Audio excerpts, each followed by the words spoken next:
Olá pessoal, eu sou a professora Eliana Esmeraldo. Vou estar com vocês nesse momento com a disciplina Fundamentos de Gestão. Essa disciplina ela é fascinante, ela trabalha muitos pontos que o profissional ele precisa conhecer sobre gestão. Gestão ela está presente na nossa vida a partir de como gerir a nossa vida pessoal, de como gerir as pessoas ao nosso redor, de como fazer as coisas acontecer da melhor forma possível, né? O mundo hoje ele é visto como uma sociedade intencionalizada e composta por organizações, e essas organizações em constante transformações. Então, Fundamentos da Gestão, ela traz exatamente essa visão, né, dessas transformações que ocorrem dentro das organizações e o quanto você precisa estar preparado para isso.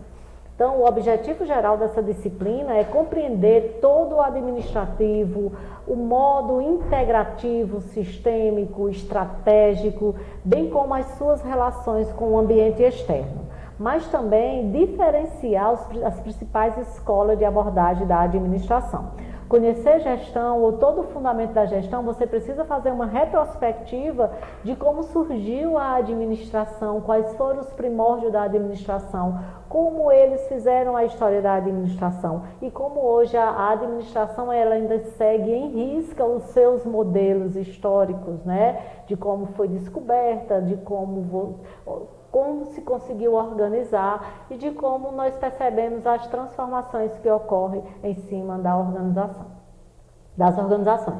Elencar os tipos de recursos empresariais, realizar uma avaliação crítica do ambiente organizacional como base do nível da organização, mas principalmente aprender as funções administrativas. Essa disciplina, ela exige que o aluno ele venha a buscar compreender a função mesmo, o fundamento da gestão e a sua importância. Então, tão importante para uma empresa quanto o seu modelo de negócios é definir o seu modelo de gestão. Então, se trata de essência, se trata da visão da própria organização, se trata da própria forma de como administrar não só recursos, mas administrar pessoas, gerir pessoas e trabalhar os pontos que precisam ser anexados a essa administração. Então, em poucas palavras, o modelo de gestão ele é visto como um conjunto de escolha.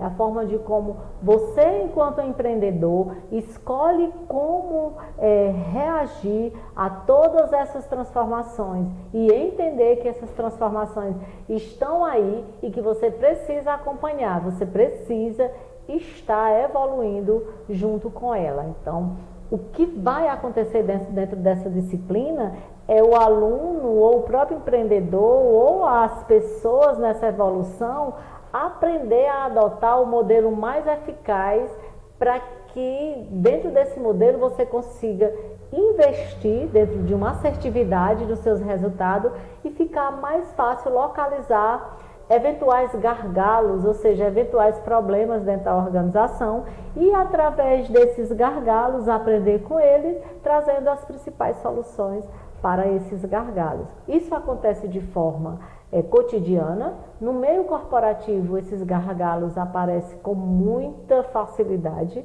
né? E por vez, algumas recebem esses gargalos por vários motivos e muitas vezes durante o dia. Então, por isso a comunicação, a interatividade, a formação de equipes, a forma de excluir grupos, faz com que você tenha uma visão de modelo de gestão de forma eficaz, né? Existem algumas etapas na operação do modelo de gestão. E a gente pode começar essas etapas com uma própria cultura organizacional, o que ela deve refletir na sua visão, na sua missão, o que ela deve fazer com seus colaboradores, o que elas precisam observar para saber inovar, para saber propor soluções, para saber distinguir e melhorar o desempenho da empresa, pois tudo isso faz parte de uma boa administração. Uma boa administração significa promover um ambiente agradável, aberto à criatividade. Isso é gestão. Isso é um dos principais fundamentos da gestão. Então, Se fosse para a gente trabalhar modelos de gestão, com o desejo de melhorar os resultados, acreditando que as dificuldades estavam no modelo de gestão adotado, algumas empresas, elas mudaram a gestão autoritária para a gestão participativa. Isso trouxe melhores resultados para a empresa, isso trouxe uma visão diferente, isso fez com que as pessoas se sentissem parte da organização. Quando você se sente parte do meio, o resultado, sem dúvida nenhuma, acontece de uma forma muito positiva. Existe um modelo ideal para a gestão? Se fosse para a gente responder esse questionamento, a primeira coisa que nós avaliaríamos para responder esse questionamento seria quem está à frente dessa gestão. Então, o empresário que ele transparece suas motivações, que ele demonstra conhecer bem a ordem das atividades, que ele demonstra atender aos recursos disponíveis, que ele possui uma base sólida, sem dúvida nenhuma ele terá um modelo excelente de gestão, né? Quando se tem tudo muito bem definido, isso acontece de uma forma muito espontânea.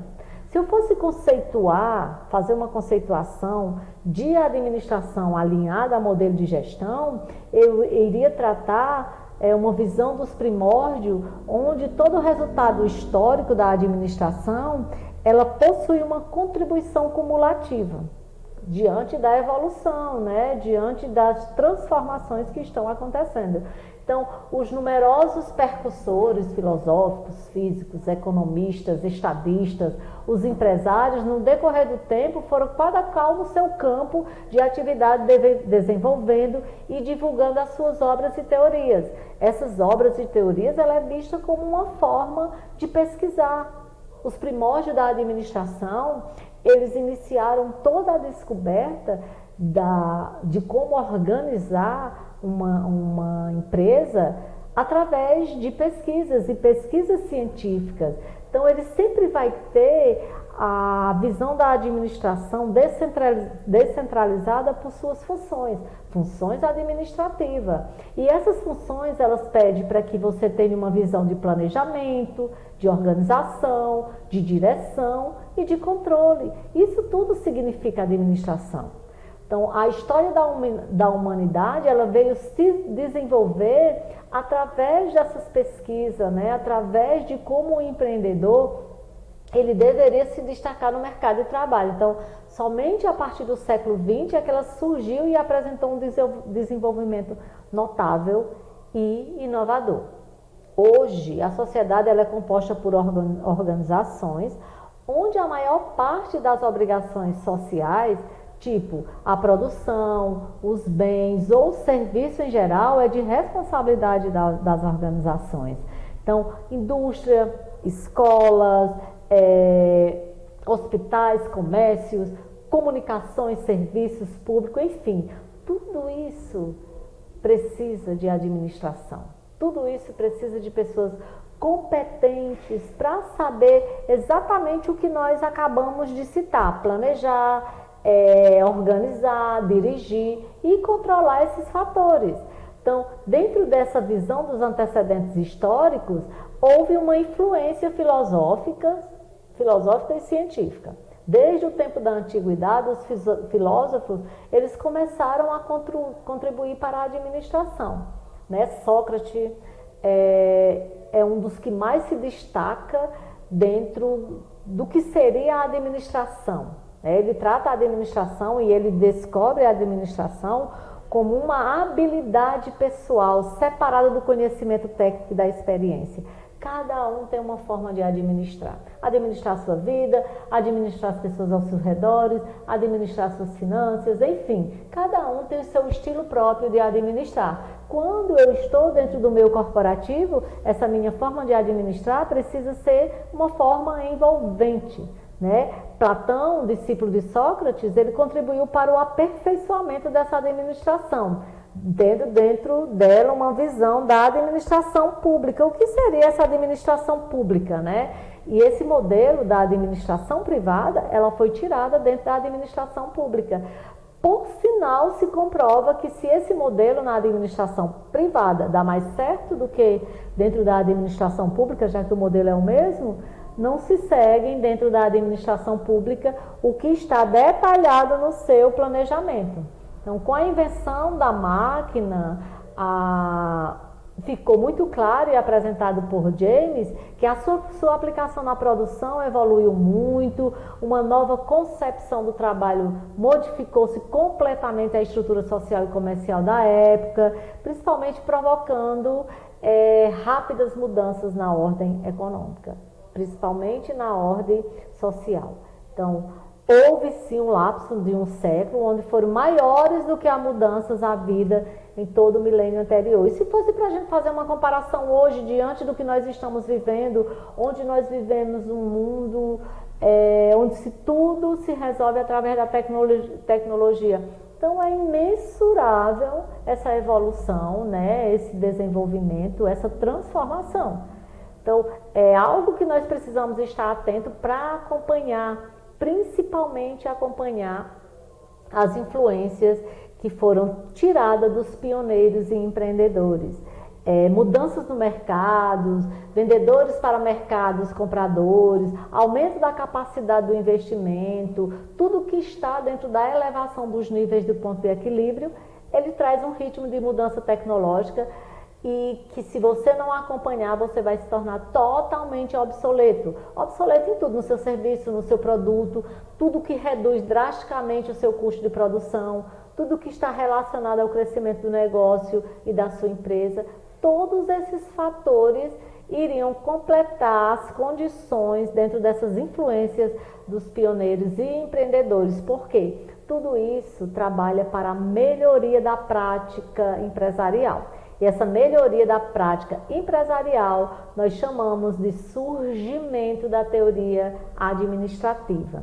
Eu trago aqui alguns fatores dessas influências, só um exemplo, e vocês vão se aprofundar bem mais dentro do nosso material e até mesmo em outras fontes de pesquisa.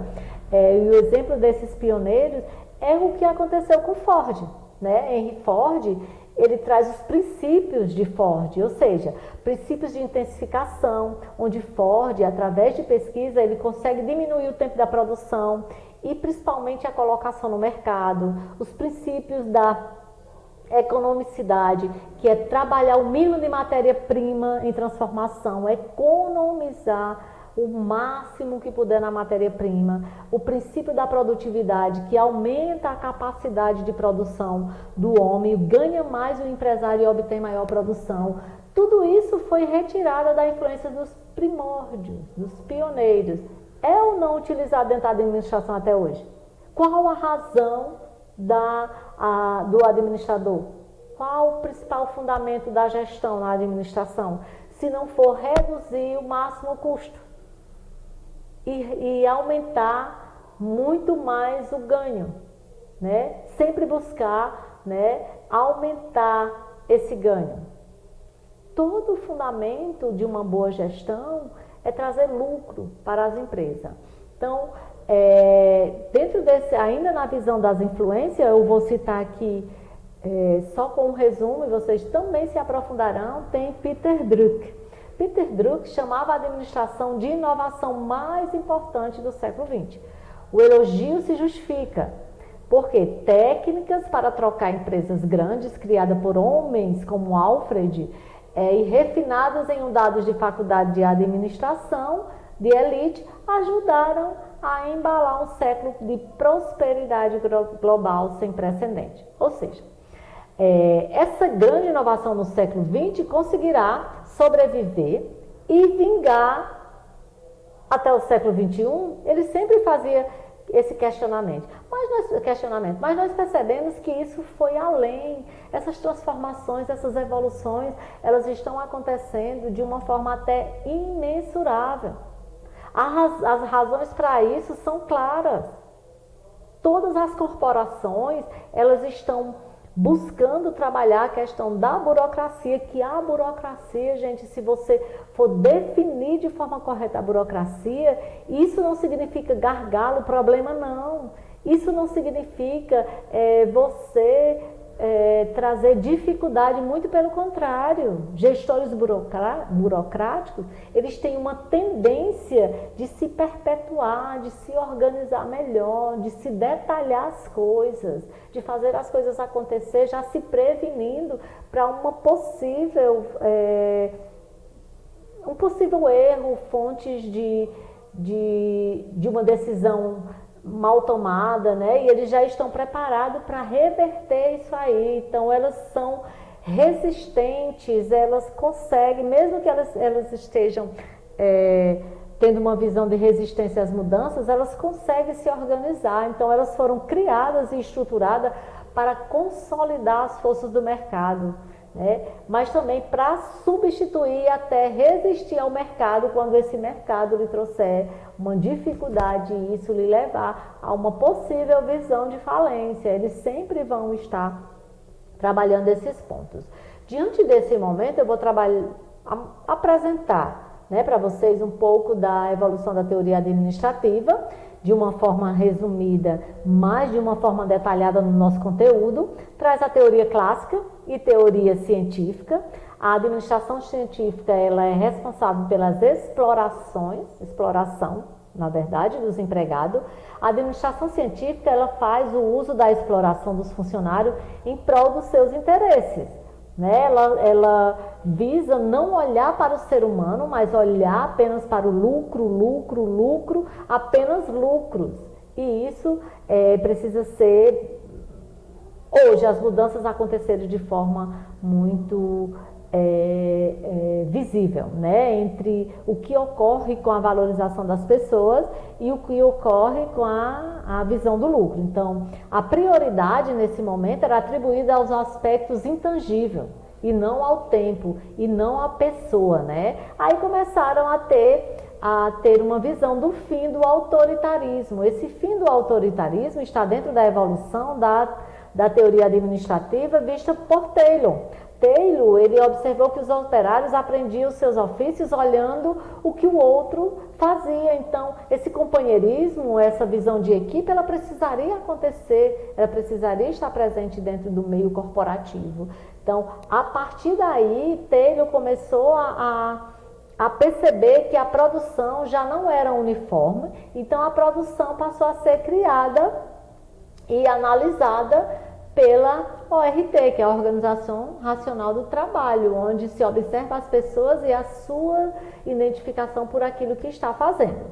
Já na teoria clássica da administração, que é a teoria clássica administrativa, ela foi já modificada por Fayol. Fayol sempre afirmou que seu êxito se devia não só às suas qualidades pessoais, mas aos métodos que empregara. Exatamente como Taylor, Fayol procurou demonstrar que a previsão científica e métodos adequados de gerência e os resultados desejados podem ser alcançados.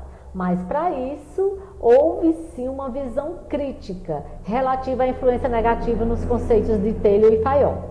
Eles tiveram na gestão de empresa, mais especificamente nas indústrias, uma observação que pode ser muito clara, se você puder, e eu acho que é bem viável para você se aprofundar nisso que eu estou falando. Fica muito clara essa visão crítica do que é científico e do que é real quando você assiste aquele filme Tempos Modernos. Ele vai lhe ajudar muito a ter essa visão, né? Por conta dessas transformações, a evolução da teoria administrativa, ela está muito presente na vida das pessoas. Se você for analisar tudo o que ocorre dentro da administração científica, né, tudo que foi se destacado por Taylor, tudo que foi visto como uma visão de evolução por Taylor e tudo que foi sendo colocado em prática por Fayol, você percebe que essas fases, elas estão sendo acompanhadas e elas estão tendo, sim,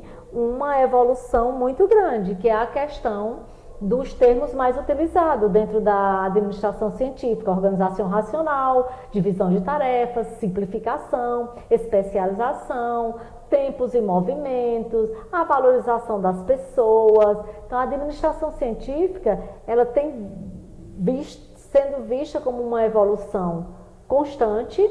Ela nunca para de ser pesquisada, né? Então ela permanece mesmo que ela foi iniciada em 1856 e, de uma certa forma, ela foi vista como necessária em 1915 e permanece até hoje. Tudo que nós fazemos, nós antes temos a tendência de fazer uma pesquisa de mercado. Isso é a administração.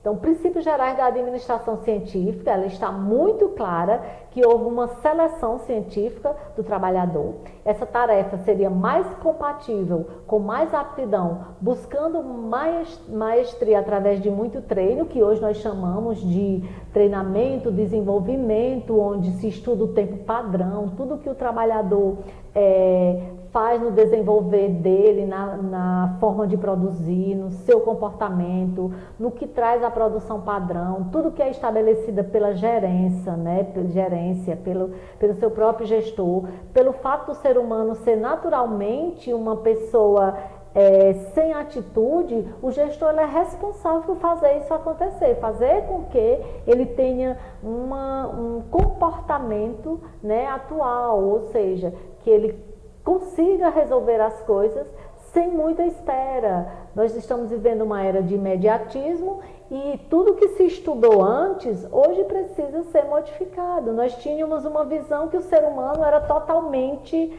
naturalmente preguiçoso, que deveria sempre por trás dele uma supervisão para que o resultado aconteça. Hoje não, hoje o ser humano ele consegue ser incentivado pela sua motivação. Há uma série de conjuntos que fazem isso acontecer. O primeiro é o ambiente, as pessoas, a sua gestão, um conjunto que faz com que esse interesse da alta administração ele aconteça com os seus funcionários. Então, a administração ela precisa sempre ser vista como algo de baixo custo, e as pessoas sempre devem ser vistas como pessoas valorizadas. Então, gerente planejam, gestores planejam, operários executam, e isso precisa acontecer, mas precisa acontecer de uma forma bem, digamos, alinhada, em equipe. Essa questão da supervisão e como ocorria essa supervisão trouxe uma ênfase à eficiência. Existe uma única maneira certa de executar uma tarefa. E essa maneira é exatamente o que você aprende através das críticas. E as críticas, desde os primórdios da administração, ela é vista como uma visão mecânica, ela é vista como uma super especialização do próprio operário, ela é vista como uma abordagem incompleta, ela é vista como uma limitação, mas ela é vista também como uma aplicação exclusiva dentro das organizações formais, onde a crítica ou aquilo que nós chamamos de conflitos, que foi retirado da administração científica, ela é vista como uma base de melhoria. Dentro desses pontos veio uma visão da administração e organização. Fayol, ele deixa muito claro que a administração é um todo, a organização é uma de suas etapas. Significados diferentes, viu, gente? Organização, entidade social, função administrativa. Quais são as críticas dentro disso? Abordagem simplificada da organização formal, ausência de trabalhos experimentais, onde as pessoas, a maioria sai de uma formação precisando apenas de um treinamento. Essas simulações já são feitas da execução da tarefa a partir da atração do candidato para exercer essa função. Então, várias mudanças foram feitas e hoje essas mudanças elas ainda seguem uma linha de tudo que Fayol aprendeu com Taylor e colocou em prática da pesquisa científica de Taylor. Hoje nós percebemos que vivemos sim até submetidos, refém da tecnologia, e isso traz, em vez de uma abordagem incompleta da organização, traz uma abordagem completa, uma abordagem que traz um sistema, e esse sistema ele auxilia muito no desenvolvimento das pessoas. Desde a década de 30, que a teoria das relações humanas ela se faz presente para que esse resultado aconteça de uma forma favorável, trazendo uma visão de mão dupla, entre empresa e organização, entre pessoas e organização, a organização precisa das pessoas e as pessoas precisam da organização. Essa via, ela precisa ser de mão dupla, né? E desde a década de 30 que houve essa ênfase nas pessoas com alguns pressupostos, né? Incentivos econômicos, o trabalhador não se comporta como um ser isolado, ele tem uma vida social, familiar ali dentro, então tudo isso ele leva para dentro da empresa. A especialização funcional não cria necessariamente a organização mais eficiente, mas a especialização funcional anexada ao comportamento, sim, ao comportamento do indivíduo, ela cria uma organização eficiente, e tudo isso foi uma visão da abordagem humanística, gente, não é de hoje não, é de sempre, né? A análise do trabalho e a adaptação do trabalhador ao trabalho, ele sempre vai ter uma visão de aspecto produtivo, de pessoas produtivas. Então, a adaptação do trabalho ao trabalhador, ele sempre vai ser vista como um aspecto social, individual. Então, há uma diferença entre o trabalhador ao trabalho e o trabalho ao trabalhador. E você precisa conhecer essa diferença, porque quando isso não é visto, as coisas tendem a acontecer e o resultado tende a acontecer de forma inevitável, né? Ou seja, um resultado ruim. Dentro dessa origem da teoria das relações humanas, ainda foi estudada a questão da necessidade de se humanizar e democratizar a administração, o desenvolvimento das ciências humanas e as conclusões das experiências de Hawthorne. Hawthorne ele trabalhou o nível de produção das pessoas dentro de um resultante de integração social, ou seja, comportamento social do empregado, recompensas e sensações sociais, grupos informais, relações humanas, importância do conteúdo do cargo e ênfase nos aspectos emocionais. O resultado de qualquer indivíduo, ele só ocorre diante desse estudo individual. Primeiro, o indivíduo ele precisa ter motivação, né? O homem social, ele pensa sempre num motivo para agir. Ele vai buscar esse círculo motivacional da sua vida. E esse círculo motivacional, ele é composto por equilíbrio, ele é composto por estímulo ou incentivo, ele é composto por necessidade, ele é composto por tensão, ele é composto por comportamento ou ação e ele é composto por satisfação. Daí, diante desse estudo, foi retirado a teoria da motivação de Maslow. Essa pirâmide, ela traz, no ponto dela, a necessidade de autorrealização, ela traz a necessidade de estima, de status, de segurança e principalmente as necessidades fisiológicas, que você vê essas necessidades como se fosse achatada na parte final da pirâmide, mas na verdade nós percebemos que nos momentos de hoje essa pirâmide ela está invertida, né? Como se as necessidades fisiológicas elas estivessem hoje como prioridade. Então, dentro dessas necessidades humanas básicas, o próprio gestor, dentro dos seus fundamentos, ele precisa pensar na autorrealização, onde envolve o desenvolvimento intelectual e espiritual do ser humano, né? Na psicológica, onde envolve status, prestígio, afeição, pertença, né? Segurança, e as fisiológicas, tudo que ele precisa para sobreviver. E diante disso, só se pode fechar esse círculo de equilíbrio se eu tiver à frente um estilo de liderança que me dê essa capacidade. E dentro desse estilo, que está dentro do fundamento da gestão e até mesmo anexado aos modelos de gestão, nós temos vários, mas vamos destacar a autocrática, democrática e liberal, que traz a excelência da própria tipo de liderança, né? Vamos dizer que a liderança democrática, né? Ela traz uma visão que você pode participar de tudo, né? Você está no meio, traz uma característica de líder mais variável, né? Já a Autocrática, você é mais limitado às ordens, né? Já a liberal, ela deixa você muito à vontade. Então, é importante que o líder ele tenha uma formação anexando as três, porque daí ele conseguirá tirar das pessoas tudo aquilo que ele entende como objetivo. E isso é composto principalmente pela comunicação. Troca de informação entre os indivíduos, participação, as pessoas de escalão inferiores na solução de problemas da empresa, incentivar a fraqueza e confiança entre o indivíduo, tudo isso depende da comunicação. E essa comunicação é quem fará dos seus resultados ou os resultados dos seus liderados ser resultado eficiente ou eficaz, ou os dois. O ideal é que seja os dois, eficiente e eficaz.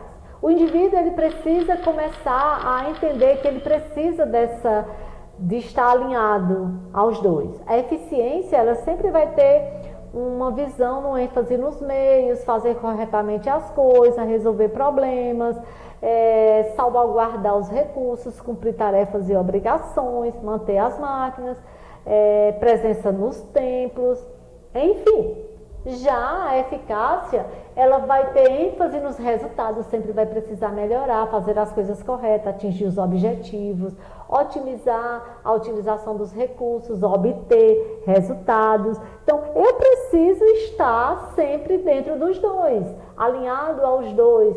Tudo isso levará para dentro do meio corporativo, do meu modelo de gestão, o desenvolvimento organizacional, que no nosso vocabulário nós chamamos de DO, que são as mudanças que ocorrem dentro de uma organização, né? Que se você for ter uma visão, segundo a própria teoria, ela é vista como uma teoria democrática e participativa, as organizações ela deve se voltar mais às pessoas do que às técnicas e os recursos, porque são as pessoas que darão resultado. Só através delas esse resultado acontece. Dentro disso, eu posso ter uma visão de teoria de contingência. Ela enfatiza que não há nada de absoluto nas organizações ou na teoria administrativa.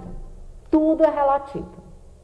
E essa teoria, ela faz sentido. Por quê? Hoje, dentro de uma visão contingencial, a gente percebe que existe uma relação funcional entre as condições e as condições técnicas administrativas, que isso sim pode apropriar o alcance eficaz dos objetivos.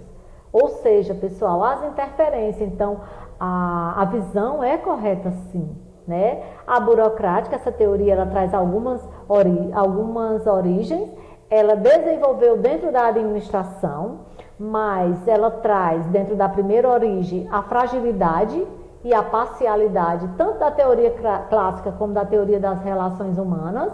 Ela traz uma visão que o próprio indivíduo, ele não vai possibilitar dentro de uma visão global, mas ele vai sempre estar dentro de uma visão integrada e envolvente dos problemas organizacionais, cada um dentro do meio, né, onde há uma diferença, e essa diferença ela é muito peculiar, muito individual, vai de organização para organização.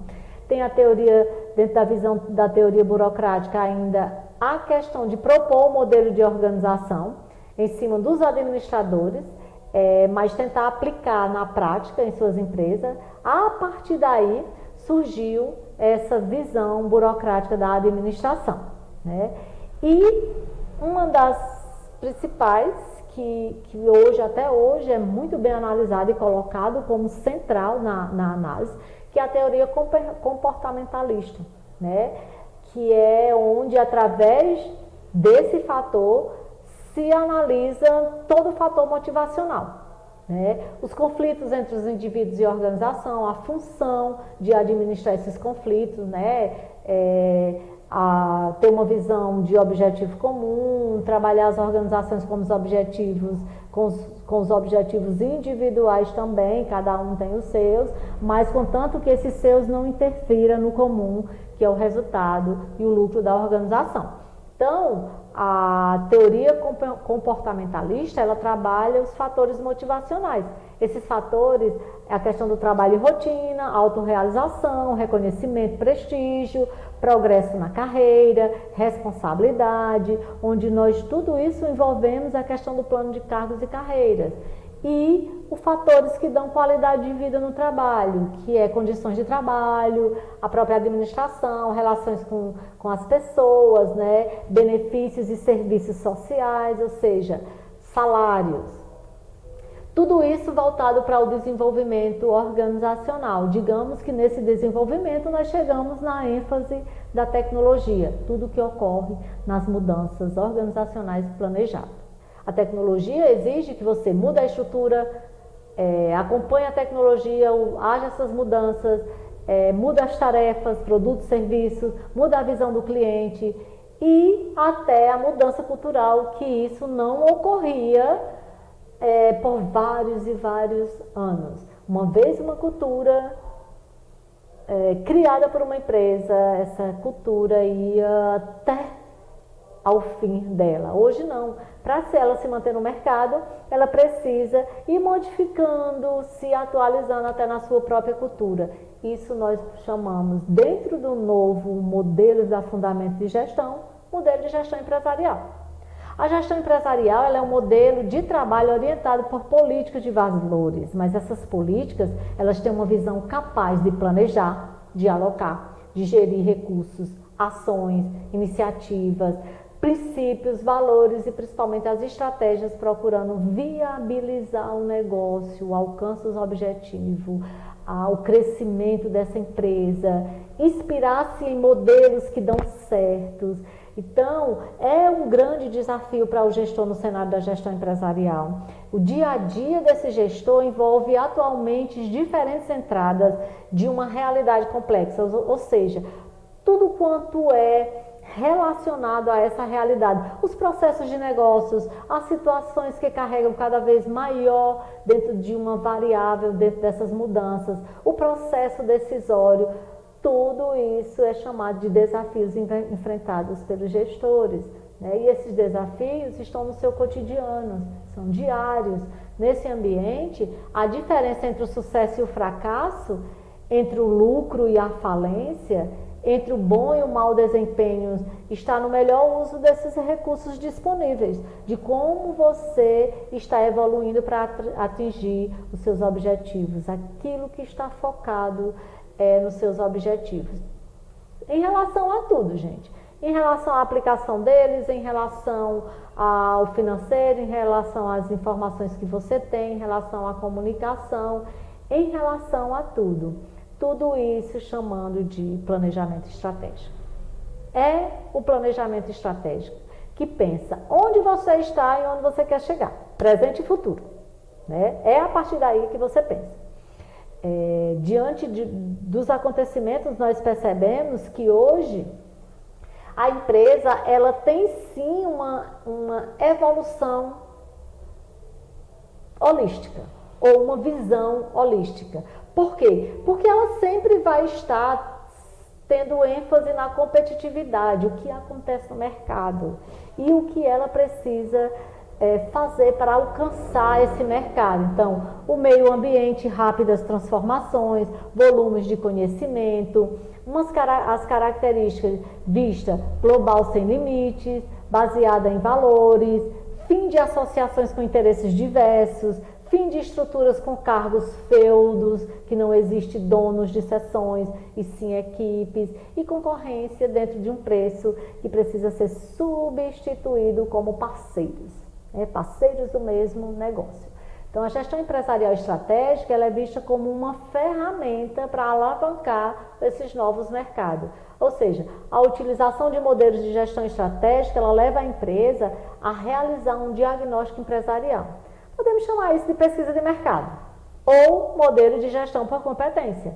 A gestão por competência ela é vista como um programa que define o perfil dos profissionais ou dos profissionais que você pretende atrair para uma função de produtividade, a uma adequação do perfil do seu negócio, a uma identificação aos seus pontos fortes, fracos, mas principalmente suprindo as lacunas que seria ameaças, transformar ameaças em oportunidade, aquilo que na administração nós chamamos de análise de SWOT.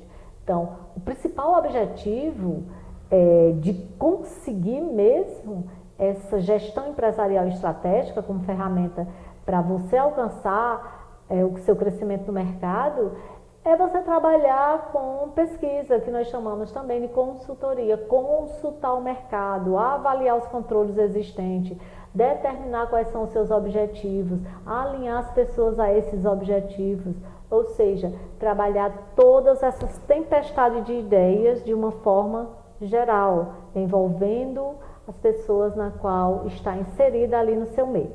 E essas ferramentas, ela é considerada uma das ferramentas mais incríveis da administração e ela possibilita gerar muitas ideias dentro dessa visão do quanto é importante você utilizar as ferramentas corretas para alavancar o seu mercado, para trazer as ideias de um mercado mais produtivo e mais promissor para a sua empresa.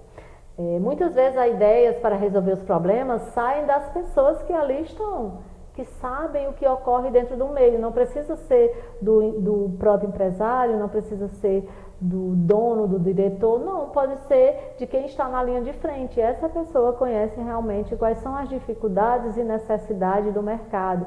Então, ouvir essas pessoas, alinhar suas ideias aí dessas pessoas, compartilhar suas ideias com essas pessoas que fazem parte do seu meio, seria o melhor, a melhor decisão a ser tomada. E isso nós chamamos muito bem de benchmark. O benchmark é uma busca de melhorar a prática de conduzir mesmo o desempenho das pessoas, fazendo com que elas se sintam valorizadas, fazendo com que elas sejam vistas como um processo produtivo e proativo da organização e fazendo com que ela se sinta específica dentro daquele meio, né? Ela tenha uma finalidade e que isso traga uma visão de melhorar a forma de realizar, de executar e de trabalhar aos seus objetivos dentro de uma função que ele exerce ali ou semelhante a que ele exerce.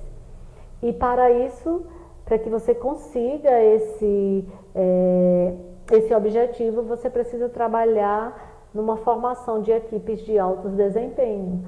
As estratégias precisam ser claras, você precisa apresentar a diversidade no seu time, fazer com que ele se sinta parte, fazer com que ele defenda a sua marca em tudo por tudo. E para que essa defesa da sua marca aconteça, é preciso que você aplique, não só aplique, mas conheça profundamente o endomarketing, onde você consiga trabalhar o marketing para dentro, onde as pessoas que fazem parte do meio produtivo, ou seja, de executar a tarefa daquela produção, eles se tornarem os primeiros clientes, eles acreditarem na sua produtividade, principalmente na qualidade daquilo que ele está produzindo. Então, o endomarketing é toda e qualquer ação do marketing que você consegue fazer para dentro, voltada para a satisfação do seu público interno. E isso envolve vários fatores, né? Você dá condições de trabalho, você ter matéria-prima para que essas condições sejam realmente absorvidas por eles como o próprio cliente do seu produto. É uma forma de você ver e ter essa visão como um elemento de ligação entre o cliente interno, que é aquele que está produzindo o serviço, e o próprio colaborador, que está dentro de uma visão da gestão de projeto. Trabalha essa gestão de projeto de uma forma geral, uma forma de gerenciar tudo que envolve aquilo que está nas suas ideias e no que você quer alcançar. Na gestão de projeto, existem 5 disciplinas para elas. Domínio pessoal, que é a mesclagem do que o indivíduo aspira na sua vida pessoal. Modelos mentais, que foca-se na reflexão e no questionamento, no que influencia o pensamento e a interação entre as pessoas. E a visão da qualidade total, que é o processo que produz a empresa a um enfoque de qualidade. Não só como a conformidade do produto, gente, mas sempre buscando também a satisfação dos seus anseios. Então, diante disso, eu quero trabalhar com vocês o modelo de gestão, fazer com que vocês se aprofundem no modelo de gestão com várias visões. E eu vou citar uma, que é o modelo japonês, que hoje é utilizado até de forma inconsciente em todas as empresas, que é o modelo Kaizen. O Kaizen é uma filosofia que traz uma visão de contínuo melhoramento de todos dentro da organização.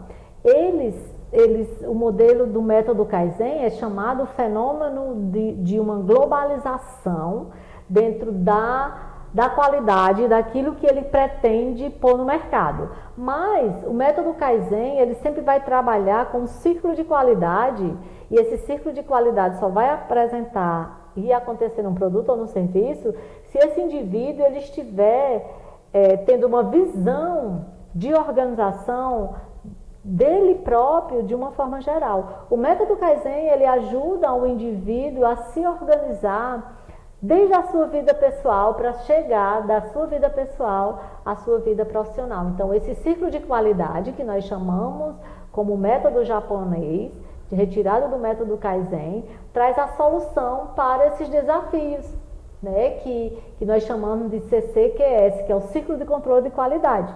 A qualidade do produto ou do serviço só vai acontecer se houver um círculo fechado. Então, interfere a sua qualidade de vida, a sua qualidade de vida social, pessoal e qualidade de vida no trabalho. Tudo aquilo que lhe faz bem, todos os aspectos da sua vida individual e coletiva.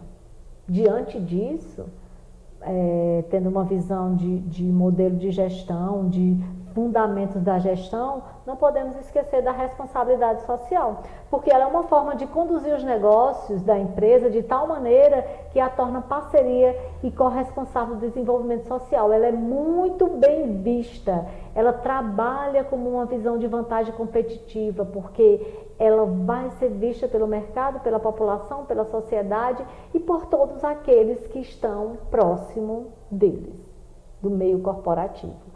Então, com isso, ela vai ser vista com uma grande vantagem competitiva.